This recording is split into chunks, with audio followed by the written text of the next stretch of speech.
السلام عليكم ورحمة الله وبركاته. ازيكم عاملين ايه؟ يا رب تكونوا بخير. قبل ما نبدأ ما تنسوش تذكروا الله.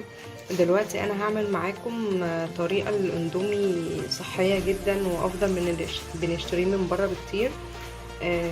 معايا مكرونة سباكيتي، ومعايا 3 حبات فلفل رومي وحبايتين طماطم، وهنا معايا نص معلقة ملح ومعلقة كبيرة كاري ومكعب مرقة ومعلقة بابريكا وربع معلقة فلفل اسود وربع معلقة شطة. هقطع بقى الخضار ونكمل معاكم. كده بقى قطعت الفلفل والطماطم وهحطهم على النار. حطيت بقى المكرونة في الحلة بتاعتي وهحط عليها كده معلقة زيت، وانا حطيت المكرونة يعني عكس عكاس علشان ما تلزقش في بعضها. هضيف بقى المية.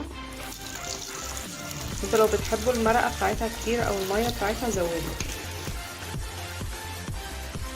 هضيف بقى البهارات بتاعتي.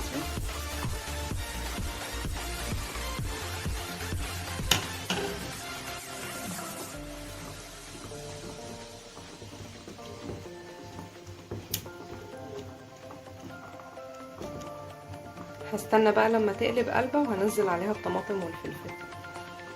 المية قلبت اهي زي ما انتوا شايفين. هضيف بقى الطماطم والفلفل.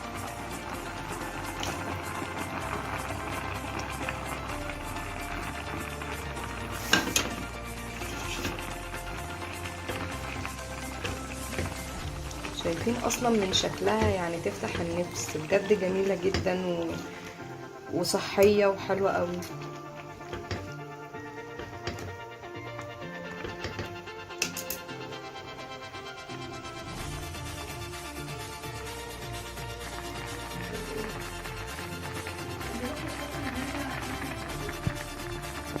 ده شكلها بعد ما خلصت.